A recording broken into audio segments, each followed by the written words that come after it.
नमस्कार मित्रों, मैं आनंद राज। आज हमारे साथ ओबीसी एसोसिएशन के संस्थापक डिविजनल सेक्रेटरी श्री लोहार सर हमारे साथ हैं। मित्रों, आज हम लोग इनसे जानेंगे कि ओबीसी संगठन क्या है, वो कैसे काम करती है और रेलवे में ओबीसी एसोसिएशन कैसे काम करती है। तो सर, हम आपसे आपका संक्षिप्त परिचय जानना चाहते हैं। आप कौन हैं, क्या हैं और रेलवे में कैसे जुड़े, साथ ही साथ आपका ओबीसी के एसोसिएशन के प्रति झुकाव कैसे आया। सभी को नमस्ते, जय भीम, जय ओबीसी। मेरा नाम लोहार टीए। मैं रेलवे में 89 में आया। रेलवे में आने से पहला मैं स्कूल टीचर था। मेरा एजुकेशन बीएससी बीएड है। 1985 में आरआरबी की मैं एग्ज़ाम दिया और 88 में उसका रिजल्ट आया। 1649 में करीबन 2000 साल में मेरा हेड टीसी बोल के प्रमोशन हुआ, वो भी गुलबर्गा में। और 3 महीने के बाद में मैं सोलापुर में आया। सोलापुर में 2012 में मुझे सीटे बोल के प्रमोशन मिला और बाद में रिटायरमेंट तक मैं सोलापुर में रहा। तो आपका ओबीसी एसोसिएशन की तरफ झुकाव कैसे हुआ? ओबीसी एसोसिएशन के बारे में शुरू में मुझे मालूम नहीं था। रेलवे में ओबीसी एसोसिएशन है, लेकिन मैं शुरू से ही मेरे समाज जीवन में बामसे बोल के एक नेशनल लेवल पे फुले शाह अम्बेडकर विचारधारा लेके चलने वाली कर्मचारी संगठन है।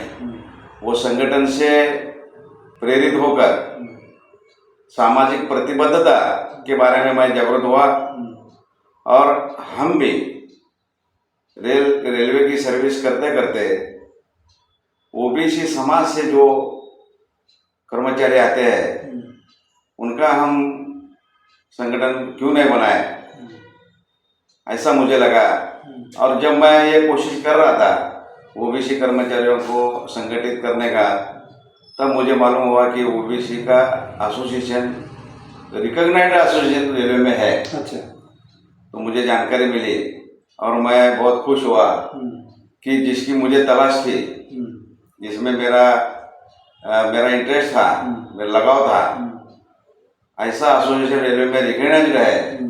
तो मैं उस एसोसिएशन को ज्वाइन किया और लगातार 2000 साल की ये बात है।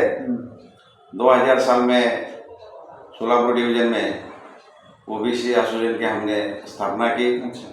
और स्थापना में मैं डिविजनल सेक्रेटरी था और हमारे पर्सनल डिपार्टमेंट में काम करने वाले श्री के.एम. कंचे, जो हमारे संगठन के मार्गदर्शक थे, उनको लेके हम सोलापुर डिवीजन में ओबीसी संगठन की शुरुआत की। अच्छा, लोहार साहब, एक चीज़ जानना चाहते हैं कि आप जिससे भी मिलते हैं तो अभिवादन के रूप में जय भीम बोलते हैं। तो ये जय भीम क्या है और इसका क्या मतलब होता है, और जय भीम ही क्यों बोलते हैं? जय भीम, इसका मतलब एक दूसरे को विश करना। जैसा कुछ लोग नमस्कार करते हैं, कुछ लोग राम राम कहते हैं, कुछ लोग सलाम अलैकुम कहते हैं। कि जो अपना जो भी कर्मचारी है, दोस्त है, जब मिलता है तो उनको विश करते समय अगर वो भी बाबा साहब अम्बेडकर को मानता है और मैं भी मानता हूँ, तो भी एक दूसरे को जय भीम डालते हैं। अच्छा। कि बाबा साहब की वजह से हम आज इतना सम्मान की जिंदगी जी रहे हैं। बिल्कुल बिल्कुल। मतलब बाबा साहब अम्बेडकर ने जो हमको संविधान दिया, और हम लोगों को ओबीसी को, एससी को, एसटी को एक जीने का अधिकार दिया, तो इसके लिए हमेशा सबके पूजनीय है। और उनको, उनका नाम का अभिवादन करना तो उनको एक सम्मान देना जैसी बात है। और उनको याद किए जैसा भी होता है, याद करना कि उनके कार्य का खास तौर पर ओबीसी समाज को बहुत फायदा हुआ है। लेकिन ओबीसी समाज को उसके बारे में मालूमात नहीं है। हाँ, तो ये कहीं ना कहीं आपको और जो ओबीसी समाज के लोग हैं उन्हें सबको बताना पड़ेगा कि बाबा साहब अम्बेडकर की वजह से आज हम लोग को आरक्षण मिला है, आज हम लोग एक मुख्य धारा विचारधारा में जुड़े हैं। सही है। आपने ये जो सवाल किया बहुत ही अहम सवाल है, क्योंकि ओबीसी समाज के समाज में भी ज़्यादा मालूम नहीं। जिस समाज से ओबीसी कर्मचारी आता है उनको भी इसके बारे में जानकारी नहीं रहती है। टोटल अपने जो इंडियन कॉन्स्टिट्यूशन है, इंडियन कॉन्स्टिट्यूशन में टोटल 395 आर्टिकल है, उसमें से 340 आर्टिकल जो है बाबा साहब अम्बेडकर ने ओबीसी समाज के लिए लिख कर रखा है, और 341 एससी के लिए, 342 एसटी के लिए। मतलब एससी और एसटी से पहला ओबीसी समाज के बारे में बाबा साहब ने सोच कर रखा था और सब सुविधा करके रखी थी। लेकिन अज्ञानता की वजह से ओबीसी समाज को इसके बारे में मालूम नहीं था। उनको मालूम करके देना मेरा सामाजिक फर्ज है। इसलिए हम ये जो ओबीसी संगठन है, तो ये ओबीसी संगठन को रिकॉग्निशन कैसा मिला इसके बारे में मैं 2 मिनट में आपको बात करूंगा। बहुत सालों से रेलवे में ओबीसी कर्मचारियों के संगठन को रिकॉग्निशन मिलना चाहिए, संघर्ष चालू था, लेकिन उसके तरफ ज़्यादा ख्याल सत्ताधारी लोगों की तरफ से नहीं होता था। बाबा साहब अम्बेडकर ने एक जगह कहा है कि political power is a master key by which you can open each and every lock. इसका उदाहरण है रेलवे में रिकॉग्निशन जो मिला ओबीसी एसोसिएशन को। एक उदाहरण मैं आपको बोलूँगा। सालों से जो संघर्ष चल रहा था, लेकिन उसको कोई ख्याल नहीं कर रहा था, लेकिन वो नीतीश कुमार जी जब रेल मिनिस्टर बने तब रेलवे में ओबीसी एसोसिएशन को रिकॉग्निशन मिला। और दूसरी बात, जब एससी कम्युनिटी से आने वाले मल्लिकार्जुन जी खड़गे जी ये रेलवे मिनिस्टर हो गए, तब प्रेम में पार्टिसिपेशन मिला। अच्छा, ये जानना चाहते हैं, जैसे जो रिकॉग्नाइज यूनियन है उनका पीएनए मीटिंग होता है, आपके साथ कभी शासन है वो कभी मीटिंग करती है क्या? आपका सवाल बहुत सही है। शुरू में मैं आपको ये बोलना चाहता हूँ कि जब रिकॉग्निशन मिला रेलवे में ओबीसी कर्मचारी संगठन को, उसी समय ये सुविधा दी गई थी कि एससी एसटी एसोसिएशन को जो भी सुविधाएं रेलवे में मिलती है वो सभी सुविधा रेलवे में ओबीसी एसोसिएशन को मिलेगी, दी जाएगी। खाली एक प्रमोशन में रिजर्वेशन जो होता है जैसे वो छोड़ के बाकी सब सुविधा ओबीसी एसोसिएशन को भी मिला। यूनियन का पीएनएम मीटिंग होती है, उसी लेवल से एससी एसटी एसोसिएशन और ओबीसी एसोसिएशन दोनों को 6 महीने में एक बार, साल में 2 बार इनफॉर्मल मीटिंग होती है।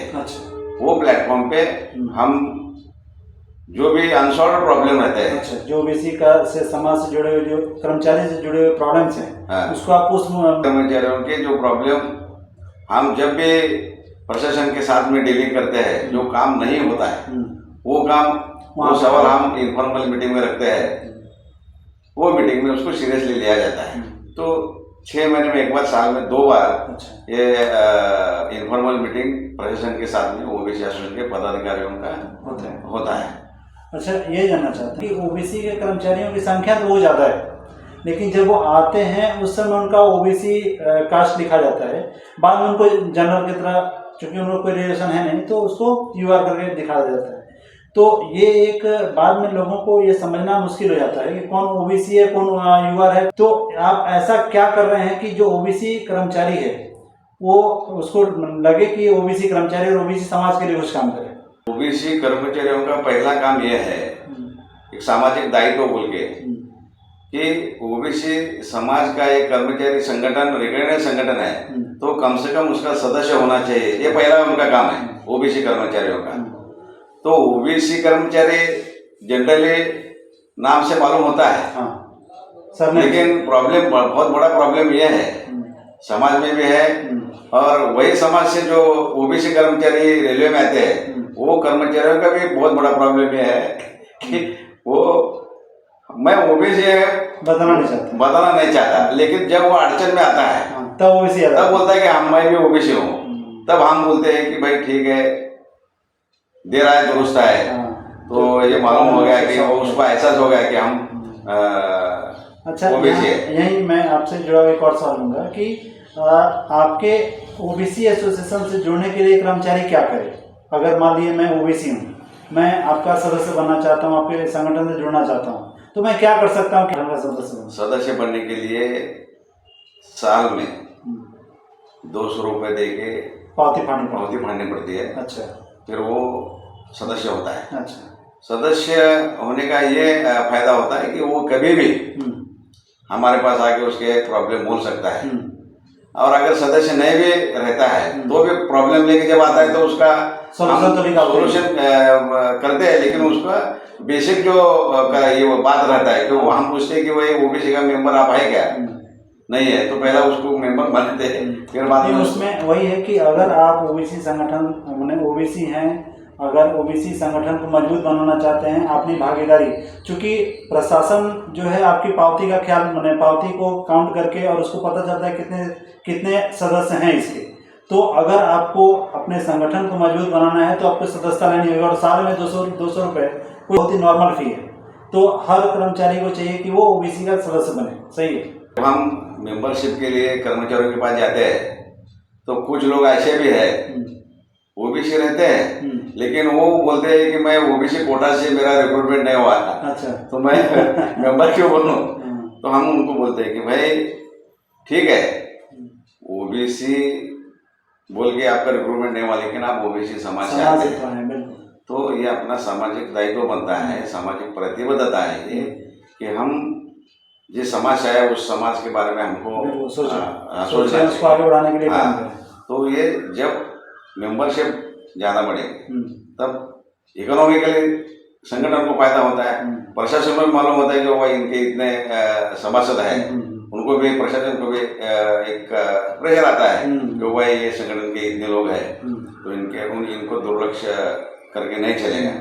तो हम खास तौर पे जो लोग ओबीसी से ओबीसी कास्ट के फायदा लेकर रिक्रूट होते हैं उनको तो हम कंपलसरी बोलते हैं आपको तो करना ही करना है, मेंबरशिप होना ही है, क्यों तो जिस कास्ट की वजह से समाज की वजह से आपको नौकरी लेके पैसा आ रहा है, आपको सम्मान मिल रहा है, तो उसको समाज के लिए हम कुछ तो सोचें, उसके लिए उसको आगे बढ़ाने के लिए कुछ काम करें। तो पे बैक टू सोसाइटी जो है, तो पे बैक टू सोसाइटी बोल के आपको आपका प्रॉब्लम हमारे पास आने दो, सॉल्व होने दो, नहीं होने दो, लेकिन आप ओबीसी कास्ट से रेलवे में रिक्रूट हुए तो आपको पे बैक टू सोसाइटी बोल के साल में 200 बहुत बड़ी बात नहीं रहती है, तो आपको मेंबर होना जरूरी है। ऐसे लोगों को हम कंपलसरी करते हैं, आपको तो होना ही है। तो उसमें यही है कि जब आपका मतलब पावती फड़वाने के लिए, तो उसमें मेरा सर ये कहना है कि जैसे और जो रिकॉग्नाइज यूनियन है तो उनके पेमेंट से कटिंग होता है, तो ऐसा कुछ अपना प्रावधान है कि अगर पेमेंट से कटिंग करवाना चाहें तो हो सकता है?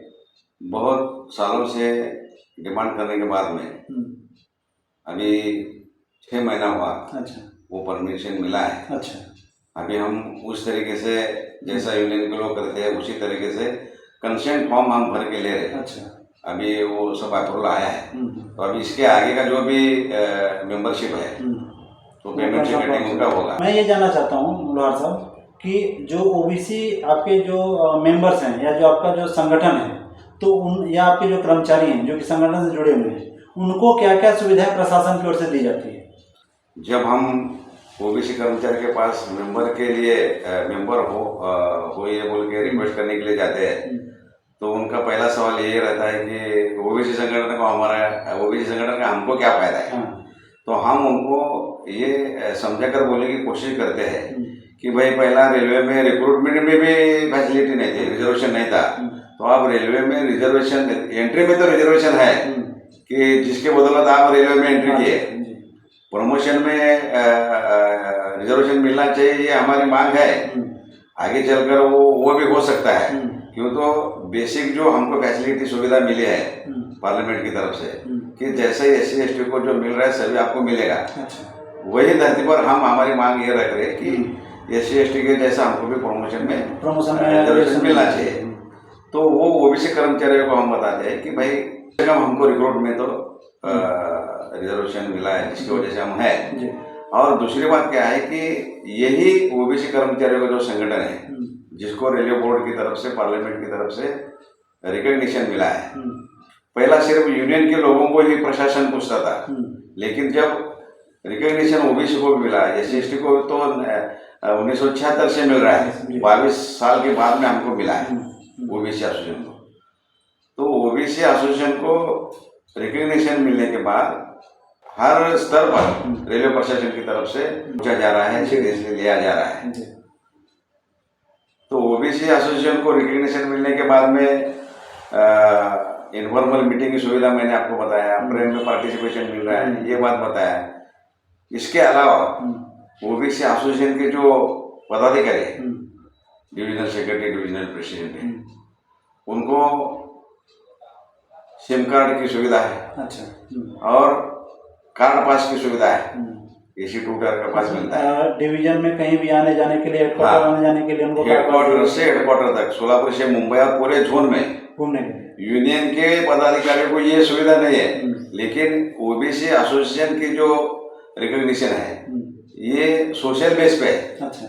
इसलिए ये सुविधा दी गई है, पूरे जोन पे उसको वो सुविधा है एसोसिएशन के पदाधिकारी को। और जहाँ पे हम जाते हैं मीटिंग के लिए, पूरे जोन में या पूरे डिवीजन में किधर भी, जहाँ जहाँ भी ऑफिसर रेस्ट हाउस है, वहाँ पे ऑफिसर रेस्ट हाउस की सुविधा पदाधिकारियों को मिलती है, रिटायर्ड उनकी सुविधा मिलती है, बहुत सारी सुविधा रेलवे की तरफ से रिकॉग्निशन मिलने से मिलती है। तो मतलब ये कि अगर आपको ओबीसी संगठन को मजबूत करना है, अपने समाज के लिए कुछ काम करना है, तो आप ओबीसी यूनियन, ओबीसी एसोसिएशन से जुड़ें और उसके लिए उन्हें साल में 200 रुपये की पावती फाड़नी है। और अगर मान लीजिए अभी 400 हो गया, धोने वगैरह हमारा 400 का अभी चंदा है वो रुपये। अच्छा, अगर मान लीजिए कोई आपके एसोसिएशन से संपर्क करना चाहे तो फिर उसके लिए क्या करेगा वो? अच्छा, मैं ये पूछना चाहता हूँ कि जैसे ओबीसी एसोसिएशन वो तो ऑल ओवर इंडिया में होगा, तो जो भी डिवीजन में जो भी कर्मचारी ओबीसी के हैं, वो अगर ओबीसी संगठन से जुड़ना चाहते हैं तो अपने डिवीजन के ओबीसी एसोसिएशन से बात करें, मिलें और अपना जो पावती है उनकी 400 रुपये की पावती फड़वाएं और ओबीसी समाज के लिए कुछ करें। सही है सर? सही है। तो ओबीसी समाज के लिए कुछ तो करना चाहिए। इसकी शुरुआत जो है कम से कम वो पहला मेंबर बनना चाहिए। तो वहाँ से काम शुरू अगर वो मेंबर बनता है तो सरकार को भी लगेगा कि इस एसोसिएशन के पास इतना मेंबर है, आपकी बात को और सीरियसली लिया जाएगा और ओबीसी की बात को और बुलंदी के साथ सुना जाएगा। सही बात है। क्यों तो ये ओबीसी एसोसिएशन को रिकग्निशन मिलना चाहिए, ये ऐसा क्यों लगा था कुछ लोगों को कि जो संघर्ष कर रहे थे, मांग कर रहे थे, ऐसा क्या था कि जो उनको ऐसा एहसास हुआ कि ओबीसी कर्मचारियों के अलग से एक संगठन चाहिए? ऐसा उनको क्यों लगा था कि जो कार्यरत यूनियन थे वो यूनियन की तरफ से ओबीसी कर्मचारियों की तरफ उतना ध्यान नहीं दिया जाता था जितना देना चाहिए। इसलिए उनको ऐसा लग रहा था कि हमारे भी संगठन होना चाहिए। तो यूनियन की तरफ से बार बार दुर्लक्ष्य होने की वजह से ये मांग होती गई, एहसास हुआ उनको कि हमको दुर्लक्ष्य हो रहा है। तो उनका संघर्ष करने के बाद में ओबीसी संगठन को रिकॉग्निशन मिला है। तो बहुत संघर्ष से ये मिला है। अगर इसको बरकरार रखना है तो इसके सभासद होकर इसको बढ़ाने का काम करना चाहिए। अगर नहीं भी बढ़ा है तो कम से कम जहाँ है वहाँ तो उसको रखने की कोशिश करना चाहिए। इसका क्राइटेरिया बेसिक ये है एसोसिएशन का, ब्रांच लेवल पे कम से कम 50 मेंबर वो ब्रांच में रहना चाहिए। अगर 50 से कम होता है तो प्रशासन की तरफ से पूछा जा सकता है कि शुरू में ही जब एसोसिएशन को ये बोला गया था, पूछा गया था कि आपको अलग से रिकग्निशन की क्या जरूरत है, यूनियन तो है, आपके लोग तो मेंबर ज्यादा यूनियन के है ही। जब उनको कन्विंस किया गया पार्लियामेंट में, रेलवे बोर्ड में, कि हमारी तरफ कैसा डोनेशन हो रहा है, इसलिए उसकी जरूरत ध्यान में आने के बाद में प्रशासन और रेलवे बोर्ड की तरफ से रिकग्निशन मिला है। तो इसको बरकरार रखना ये हमारी सामाजिक जिम्मेदारी बनती है। अच्छा सर, मैं ये जानना चाहता हूँ कि ओबीसी एसोसिएशन, जैसे आपने दो पीछे महान हस्तियों का तस्वीर लगाया है, एक तो डॉक्टर भीमराव अम्बेडकर जी हैं और दूसरा ज्योतिबा फुले हैं, तो आपके एसोसिएशन का आइडियोलॉजी कौन है और कैसे काम करती है और किनके आदर्शों पे चलती है? बहुत ही बढ़िया सवाल है सर। ओबीसी संगठन जो है, ओबीसी संगठन को जो रिकग्निशन मिला, ये इसका जो आधार है आरक्षण है। आरक्षण की वजह से ये जिस लोगों ने भी ये संघर्ष किया कि हमको रिकॉग्निशन ये संगठन को अलग से मिलना चाहिए। इसका मतलब अलग से हमको ट्रीटमेंट मिलना चाहिए। आरक्षण के आधार पर सोशल बेस पे एसोसिएशन को रिकॉग्निशन मिला है। तो ये हमारे जो आदर्श महापुरुष है, हम राष्ट्रपिता महात्मा ज्योतिराव फुले, संविधान शिल्पी डॉक्टर बाबा साहब अम्बेडकर, इनको आदर्श मानते हुए ये संगठन चलाते हैं।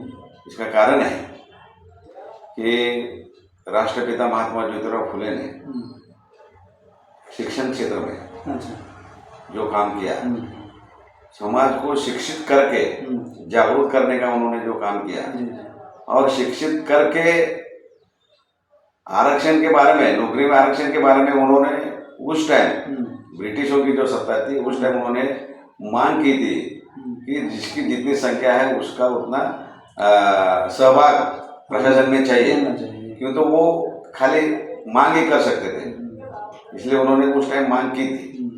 लेकिन आगे चलकर कोल्हापुर संस्थान में छत्रपति राजश्री शाहू महाराज, राष्ट्रपिता महात्मा ज्योतिराव फुले के कार्य का प्रभाव शाहू महाराज के ऊपर बहुत था।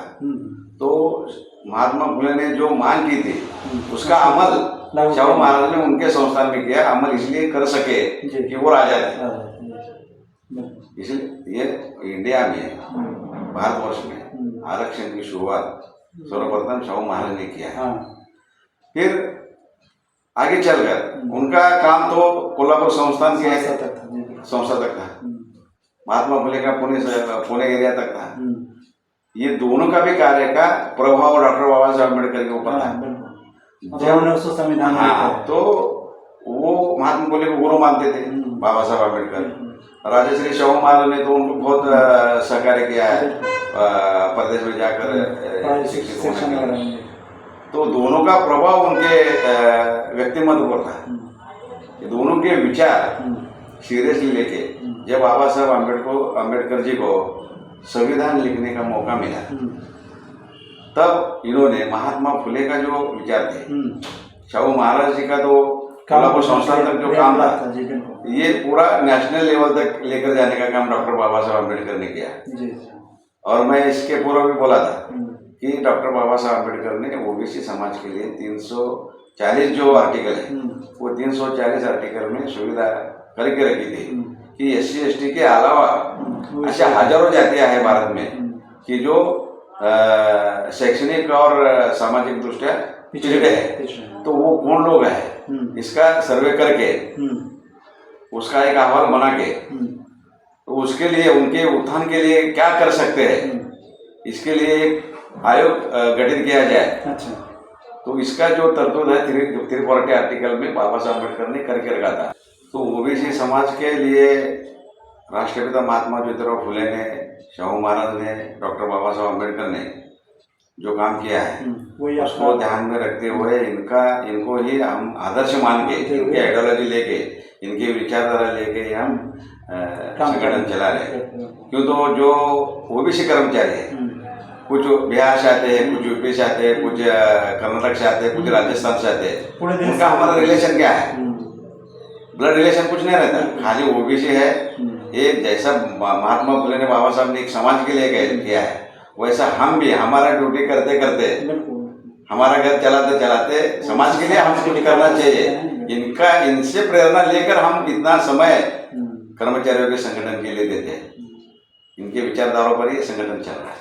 लोहार साहब, अभी जो रेलवे भर्ती बोर्ड में के माध्यम से बहुत सारे नए कर्मचारी आए हैं और जिसमें स्वाभाविक रूप से बहुत से ओबीसी कर्मचारी होंगे, तो उनके लिए आपका कोई संदेश है क्या? उनके लिए मेरा संदेश यही है कि समाज से, जिस समाज कास्ट से उसका फायदा लेके आप रेलवे में भर्ती हो गए, तो उसका हमेशा याद रखे। संगठन जो रेलवे में है, वो जो रिकग्नाइज्ड संगठन है, वो संगठन का सदस्य बनकर ये संगठन जिस स्तर पर आया है, हम बहुत मुश्किल से ये संगठन को यहाँ तक लाए हैं। जो लोग आ रहे हैं उनको मेरा यही संदेश है। संदेश क्या, हम रिक्वेस्ट भी उनको कर सकते हैं कि भाई समाज के लिए आप कुछ नहीं करें, कम से कम उसका सदस्य बनो। उसके ऊपर भरोसा रखो संगठन के ऊपर और संगठन के पदाधिकारी के ऊपर कि जो भी आपके छोटे मोटे जो भी सवाल अच्छा, हैं। एक चीज़ और थोड़ा मैं पूछना चाहूँगा, इसमें पदाधिकारी की नियुक्ति कैसे होती है? क्या सेलेक्ट चुना जाता है वो उनका, या फिर कैसे, मतलब आपके जो पदाधिकारी हैं उनका कैसे नियुक्ति होता है? हर 2 साल में इसका चुनाव होता है। अच्छा। जो भी सदस्य है सब सदस्यों को बुलाकर एनुअल जनरल मीटिंग होती है। वो मीटिंग में ये लोकतांत्रिक तरीके से चुनाव होके इनका चुनाव हो जाता है और वो जो कार्यकारिणी हम वहाँ तैयार करते हैं उसका अप्रूवल ब्रांच का, डिवीजन बॉडी का अप्रूवल, जोन का जो भी हमारे कार्यकारिणी है उनकी तरफ से अप्रूवल आता है और उधर से अप्रूवल आने के बाद में डिवीजन में ये पदाधिकारी को अधिकृत मानकर सभी जो भी फैसिलिटीज है वो भी एसोसिएशन को और पदाधिकारियों को वो फैसिलिटी मिलते रहती है।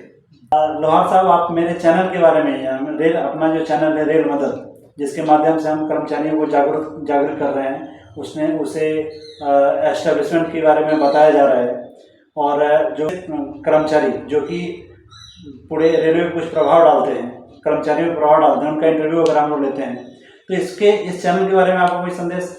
ये आपकी जो योजना है बहुत ही परिणामकारक योजना है, एक बहुत ही बड़ा सामाजिक कार्य है कि ये आपका जो चैनल है बहुत लोग देख रहे हैं इसको। इसके माध्यम से अभी मैं जो बात कर रहा हूँ ये बात ये चैनल के जो व्यूअर्स है उनके तक जाने वाली बात है। ये उतने लोगों तक जाने के लिए मेरे को कितना महीना लगते थे मुझे मालूम नहीं, लेकिन एक 10-15 मिनट का जो अपना बातचीत हो रहा है लाखों व्यूअर्स के तक जा रहा है।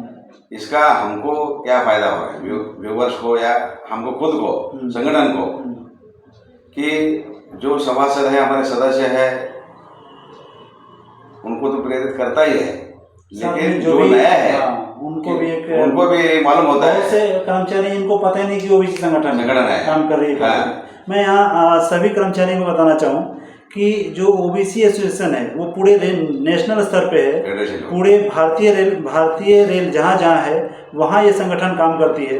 अगर आप पूरे इंडियन रेलवे में कहीं भी कर्मचारी हैं ओबीसी एसोसिएशन जुड़ना चाहें तो अपने डिवीज़न में जाकर के ओबीसी एसोसिएशन से जुड़ सकते हैं। जैसा कि सर ने बताया कि अगर आप जिस कास्ट को लेकर के जो आरक्षण का लाभ आपको मिला है, आप उस समाज के लिए कुछ करना चाहते हैं, अपने संगठन के लिए, समाज के माध्यम से संगठन और संगठन के माध्यम से रेल के लिए कुछ करना चाहते हैं, लेकिन हमारा एक ही उद्देश्य है, हम अपने रेलवे का विकास चाहें, अपने कास्ट के साथ साथ में रेलवे का विकास चाहें।